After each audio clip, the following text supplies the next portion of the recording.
Please subscribe कीजिए हमारा YouTube channel और इस बेल आइकन को प्रेस कीजिए ताकि आपको मिल सके हमारी लेटेस्ट वीडियो सबसे पहले।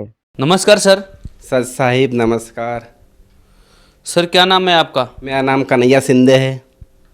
कन्हैया जी, आप कहाँ से आए हैं? मैं मध्य प्रदेश के इंदौर जयश्री नगर से आया हूँ। संत रामपाल जी महाराज जी से नाम दीक्षा कब लिया आप सर? मैंने संत रामपाल जी महाराज से नाम दीक्षा 10/6/2014 को ली। संत रामपाल जी महाराज जी से नाम दीक्षा लेने से पहले आप क्या भक्ति साधना करते थे? मैं संत रामपाल जी महाराज जी से नाम लेने से पहले मैं खुद एक गुरु बन के बैठा हुआ था। कई प्रकार के देवी देवताओं की पूजा करता था जो मेरे शरीर के अंदर आते थे। मतलब देवी देवता के अंदर मतलब सबसे पहले शेषनाग जी आते थे, जिसमें 5 फन के, 9 फन के, 12 फन के, ऐसे मतलब कई प्रकार के नाग आते थे। फिर उसके बाद में देवियाँ आती थी, सभी देवियाँ आती थी छोटी से लेकर बड़ी तक की, जैसे कालका देवी, वैष्णो देवी और लक्ष्मी देवी। उसके अलावा जैसे लूली पांगली जो देवियाँ आती वो आती थी। महिषासुर आते थे और भैरुओं में सभी भैरू आते थे, जैसे काल भैरू के अलावा 52 भैरू तक के जो भी है वो आते थे। जितने भी घाट हो, जितने देवी देवताओं के स्थान पर जाऊंगा उतने मेरे को पावर मिलेगा और मैं भक्तों के ज़्यादा से ज़्यादा दुखों को दूर करूंगा। उस चक्कर में मतलब मैं हर तीर्थ गया हूँ। मैं वैष्णो देवी गया हूँ, अमरनाथ गया हूँ, नंगे पैर गया हूँ। मैं जूते चप्पल कभी पहनता ही नहीं था। मेरे को आग में जला मतलब चला तो मतलब कोई असर नहीं पड़ता था मेरे को।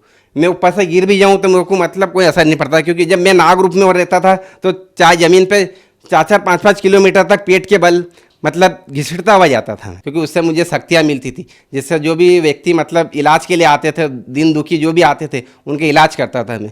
ये इलाज करते और उनका इलाज तो हो जाता था पूरा, और मैं खुद दुखी होता था। घर पे मतलब खाने को नहीं मिलता था मुझे। बहुत इतने परेशान थे कि मतलब खाने रोटी मतलब नसीब नहीं होती थी हमको। और पूजा पाठ करना वो तो हमेशा ही करते ही था। जो जिसकी इच्छा हुई वो फ़ोन कर देता था कि आज मेरे को ये समस्या है, आप ये कर दो, तो मुझे उसमें लग जाना था। काम तो कर नहीं पाता था मैं और उनकी समस्या करने में लगा रहता था मैं। उस चक्कर में मतलब मेरी आर्थिक स्थिति बहुत कमज़ोर थी। और मतलब जैसे मैं कोई भी मतलब जब सवारी आती मेरे को, तो मतलब नाग की सवारी है तो कोई फ़ोटो खींचे है तो मतलब उसके नाग मेरे साथ साथ मतलब नाग की भी फ़ोटो आते थे। और अधिकतर मतलब ये मेरा नियम था कि मतलब जिसको मेरे रूप में या नाग के रूप में या कृष्ण के रूप में दर्शन होते थे, मतलब उसके काम सिद्ध हो जाते थे, जो भी इलाज के लिए मेरे यहाँ पर आते थे। और मुझे जैसे कालका देवी की आई सवारी तो मतलब कपूर जलती हुई जोत लगती थी हाथ पे और मुंह के अंदर, वो भी पूरी आग जले तो ही मतलब वो कार्य सिद्ध होता था। उस रूप में मतलब मेरा विशाल रूप हो जाता था। जब मेरा ये सीना बढ़ जाता था, बाल वगैरह बढ़ जाते थे, इतना भयानक रूप हो जाता कि कोई मतलब देख नहीं पाते थे।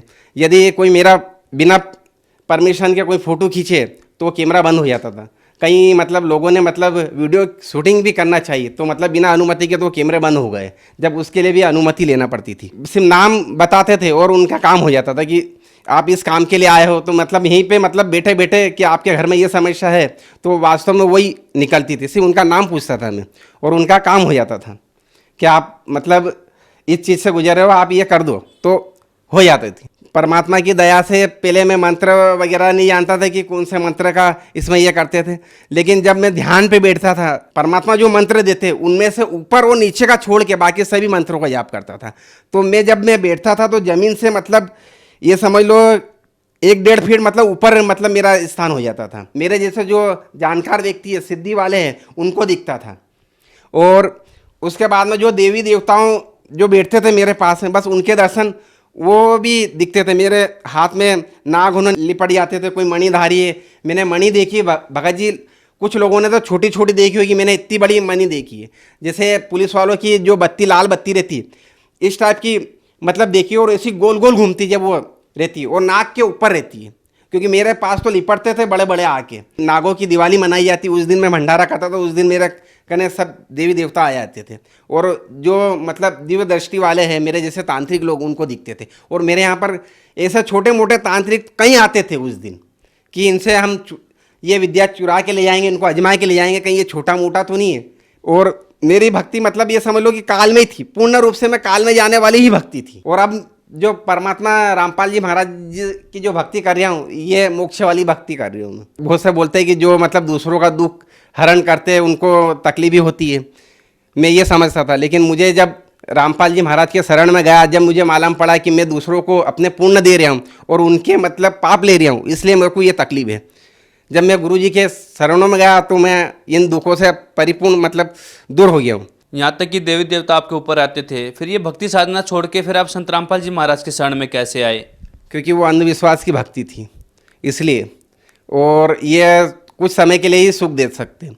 और परमात्मा जो रामपाल जी महाराज ये स्वयं कबीर देव के रूप में आए हुए, इनके मैंने दर्शन करे हुए, मैं उनसे नाम न लिया था उसके पहले भी मुझे कई बार परमात्मा दर्शन चुके हैं। मैं जब भी मतलब स्नान करने जाता था नदियों घाटों में जो, तो वहाँ पर परमात्मा आकर बोलते थे कि बेटा तू ये क्या कर रहा है, ये गलत साधना है, तू क्यों अपने जीवन बिगाड़ रहा है। तो मैं बोलता था मुझे यहाँ पर नहाने से शक्तियाँ प्राप्त होती, इसलिए मैं नहाता हूँ, उससे मतलब भक्तों के मैं इलाज करता हूँ। एक बार मैं योगा की एग्ज़ाम दे के आया था, योगा मतलब पेपर अच्छे गए थे, और मैं घर से अलग रहता हूँ, मेरे माता पिता से अलग रहता हूँ। तो उनके पहले उनका घर पड़ता तो मैं उनके घर चले गया कि पेपर अच्छा गया करके मतलब बोलने गया। तो टेबल के ऊपर ज्ञान गंगा पुस्तक पड़ी थी। जब मैंने ज्ञान गंगा ये पढ़ा और ऊपर लाइनें पढ़ी कि देवताओं के ऊपर ये दे रखी, तो मैंने उस किताब को, गर्मी का समय था और मैं घर के अंदर नहीं जाता था उनके, मेरे माता पिता, क्योंकि वो मांस वगैरह ये सेवन करते थे और मुझे ये चलता नहीं था। तो मैंने उठा वो किताब को टेबल से उठा के और बाहर ओटले पे ही पढ़ी, तो मेरे को वहीं रोना आ गया कि ये इतना ज्ञान, महत्वपूर्ण ज्ञान और कितना छुपा हुआ है, और ये संत कहाँ मिलेंगे मेरे को, और मैं अंधकार में पड़ा हुआ हूँ, दूसरों लोगों को भी अंधकार में धकेल रहा हूँ। मैं उसको पढ़ के रोता था। मेरे को वो किताब पढ़ता था तो परमात्मा हमेशा दर्शन देते थे। कभी मुझे सत्संग सुना के जाते थे, कभी और कोई सी वाणियाँ सुना के जाते थे। एक भगत कोई जुड़े हुए थे उस कॉलोनी में, तो वो मतलब सीढ़ी की दुकान पे मतलब चला रहे थे, और उतने में मैं चले गया कि जब मैंने देखा कि ये सत्संग चल रहे हैं, तो मैंने बोला ये सत्संग तो मैंने रात को सपने में देखे। तो बोले तुम तो बाबा हो, बोले तुम तो चार्ज जो मतलब देख लेते हो। वो यूँ करके मेरी हंसी उड़ाने लगे, बोला बैठो तुम तो देखो ये। तो मैं ऐसा देख रहा था, और उतने में फिर थोड़ी देर हुई, सृष्टि रचना वगैरह बता रहे थे, और फिर लाइट चली गई। तो फिर मैंने उनसे पूछा कि ये सत्संग जो आप दिखा रहे हो ये तो मैं सपने में देखता हूँ और ये गुरु जी को भी देखता हूँ। तो फिर उन्होंने बोला कि एक राकेश भगत जी है, बोले उनके पास में मतलब पूरी जानकारी मिल जाएगी, उनसे आप उनके संपर्क में चले जाओ। तो उनके पास गया तो उन्होंने बोला कि हम 2-3 दिन बाद जाने वाले हैं। तो मैंने बोला मेरे को भी ले चलना, और अचानक मैं उनके साथ में गुरु जी के आश्रम में चले गया।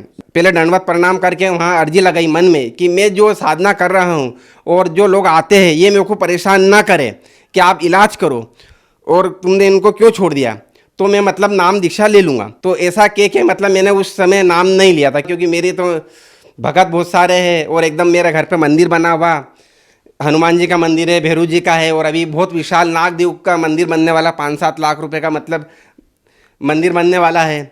तो फिर मैं हर साल में एक बार भंडारा करवाता था, उसमें भी विशाल ये आती थी। जब कड़ाव लगता था तो मैं हाथ से मतलब कड़ाव उकलते हुए कड़ाव में हाथ डाल देता था और उसको हिला देता था, जैसे वो साईं बाबा कैसे खिचड़ी बना के हिलाते, ऐसे मैं हिला देता था।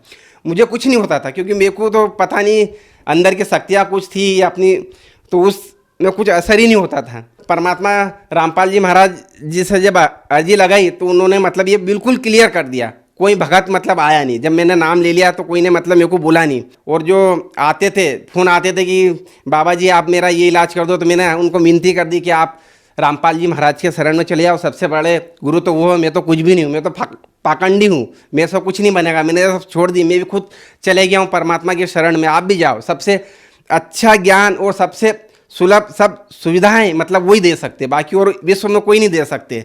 मैं उन जितने भी भगत थे मेरे यहाँ पर जो भी आते थे इलाज के लिए, उन सबको यही प्रार्थना करता था। सर, संत रामपाल जी महाराज जी से जो भी श्रद्धालु जुड़ते हैं उन्हें कोई ना कोई आर्थिक, मानसिक, शारीरिक या आध्यात्मिक लाभ अवश्य होते हैं। आपको क्या लाभ प्राप्त हुए सर? मुझे आध्यात्मिक नाम संत रामपाल जी महाराज की कृपा से जो देवी देवताओं की जो साधना करता था, मैं ढोंग धतूरिया करता था, तांत्रिक विद्याएं करता था, उनके बारे में पूरी जानकारी मिली कि ये जो मैं कर रहा हूँ ये साधना बिल्कुल गलत है, 101% गलत है, और ये देवी देवताएं अपन को काल जाल में उलझा के रखते हैं। और मैं जो साधनाएं करता था उनसे भक्तों को तो लाभ बहुत सारे हो रहे थे, लेकिन मैं खुद दुखी हो रहा था। समस्त देवी देवताओं के चक्कर में अपना जीवन बर्बाद कर रहा था, मतलब गलत साधनाएं कर रहा था मैं। पापों को हरने वाले और समस्त कष्टों को दूर करने वाले ये एक ही जो है संत रामपाल जी महाराज जो कबीर देव के रूप में आए हुए धरती के ऊपर, यही है। एक बार ऐसा हुआ कि जब मकान बना था हमारा तो दरवाजे नहीं लगे हुए थे और सामने ही वाला एक गुंडा था जो लोगों को चमकाता था, सब कहीं करता था। जब उसको मालूम पड़ा कि इनने मंदिर, ये जो बाबा था अब इनने बाबागिरी सब छोड़ दिए और देवी देवता है इनकी पूजा नहीं करता, ये रामपाल जी महाराज की पूजा करता है, तो वो मतलब गली में चमकाता था। वो मेरे घर पे भी पत्थर फेंक रिया था और घर से बाहर नहीं निकलना था, इतना आतंक कर रखा था। और मेरे कहने इतने पैसे नहीं थे कि मैं घर के अंदर दरवाजे लगा दूँ। मैं मतलब ऐसे खुले सोता था रात को, मतलब ऐसे ही चादर लगा देता था लकड़ी से और फिर सोता था।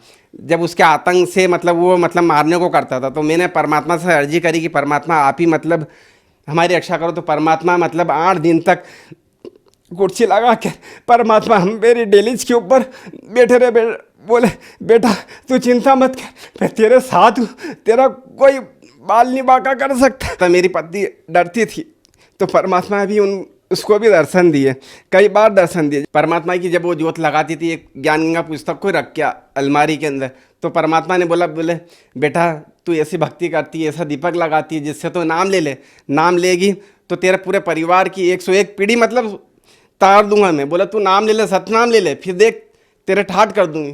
तो परमात्मा से वो भी जुड़ गई और उनने भी सतनाम वगैरह सब ले लिया हम। और जब रामपाल जी महाराज मुझे मिले तो मुझे एहसास हुआ कि मतलब ये पूर्ण परमेश्वर है। और अभी भी मुझे मतलब ये जो परमात्मा है, जब मेरा नाम लेने के बाद मुझे परमात्मा ने सतलोक के जाम खिलाए। वहाँ का जो जाम का पेड़ रहता है वो बहुत ऊंचा रहता है और 5-5 के झुंड में रहता है। उसमें सुनहरे और वाइट किरणें निकलती। जब अपन जाम को तोड़ते तो तुरंत जो जाम तोड़ा है उस पे मतलब दूसरा आके लग जाता है, ऐसी मतलब ये। और यहाँ के जो इस लोग के वहाँ के तोड़ने के बाद में दूसरा नहीं लगता, लेकिन वहाँ पर तो तोड़ा और लग जाता है। ऐसा मतलब मैंने 2-3 बार मतलब परमात्मा के लोग के मतलब फल भी खाए हैं। मैं कई बार मतलब जो मगर तार बताते हैं परमात्मा सत्संग के अंदर, उस मगर तार पे भी चढ़ता हूँ। कई बार परमात्मा बोलते हैं कि मैं जहाज़ों से भर के ले जाऊँगा, तो एक समुद्र पे परमात्मा का जहाज आता है, उसमें कई जनता इकट्ठी हो जाती है और परमात्मा उसमें 2 लाइन लगवाते हैं और कहते उसमें मतलब उस जहाज में बिठाने के लिए छटनी होती। जो पूर्ण भगत हैं उनको मतलब अलग किया जाता है और जो थोड़े कच्चे रहते हैं उनको अलग किया जाता है। परमात्मा ने मुझे ये दर्शन भी दिखाया है, तो मैं तो मोक्ष के लिए आया हूँ और परमात्मा मुझे मोक्ष दिलाएंगे। क्योंकि मैं जो परमात्मा की जो भक्ति कर रहा हूँ वही सही है। सर यहाँ पर आप बार बार परमात्मा शब्द संबोधित कर रहे हैं, सर ये परमात्मा शब्द आप किन के लिए संबोधित कर रहे हैं? परमात्मा शब्द मेरे तो परमात्मा संत रामपाल जी महाराज जी हैं, जो गुरु जी हैं मेरे, पूर्ण गुरु पूर्ण परमेश्वर कबीर साहिब जी है, जो बार बार मैं परमात्मा बोल रहा हूँ जिनको, वो मेरे रामपाल जी भगवान है। यही है मेरे सब कुछ। मुझे जन्म देने वाले भी वही है और मुझे पालने वाले भी वही है। सर जो श्रद्धालु आपको देख रहे हैं, आप उन्हें क्या संदेश देना चाहेंगे? जिसपे भी मतलब ये परमात्मा रामपाल जी महाराज के जो सत्संग आते हैं, ऐसा बहुत सारे चैनलों पे आते, जो भी देख रहे हैं और जो भी सुन रहे हैं, उनसे मेरी तरफ से हाथ जोड़ के निवेदन है कि ये गलत साधनाओं में ना पड़े और ये जादू टोने वालों के चक्कर में ना पड़े। और मैं जो अभी तक गलत साधनाओं में पड़ा हुआ था और जो मेरे जैसे लोग गलत साधना में अभी भी जादू टोना वालों के पास में जा रहे हैं, अपना जीवन नष्ट कर रहे हैं, तो वो व्यर्थ के मतलब जा रहे हैं, वहाँ पर नहीं जाना चाहिए, उसमें कोई लाभ नहीं है। यदि ये साधना को छोड़ के और रामपाल जी महाराज के पास में जाएंगे तो ये मोक्ष का रास्ता है। रामपाल जी महाराज मोक्ष वाली भक्ति बता रहे हैं। मेरा नाम तो कन्हैया सिंधे है, मकान नंबर 459 जयश्री नगर BSF के पास में रहता हूँ मैं, और 9009358998 और ये नंबर पे आप संपर्क कर सकते हैं। उसके साथ में अगर मेरा घर का पता मैंने बता ही दिया है, उस पर भी आप पूछ सकते हो, आसपास वालों से भी पूछ सकते हो कि कन्हैया सिंधे जो आज दास बन गया है परमात्मा का, वो पहले क्या था। मेरे पूरी हिस्ट्री मतलब गली वालों से पूछ सकते हैं और भी बहुत से मतलब रिश्तेदार हैं, उनसे ही पूछ सकते हो। संत रामपाल जी महाराज के चरणों में आए और उनके ज्ञान को समझे और नाम दीक्षा लेकर कल्याण करवाए और मोक्ष का रास्ता ले। धन्यवाद सर। सत साई।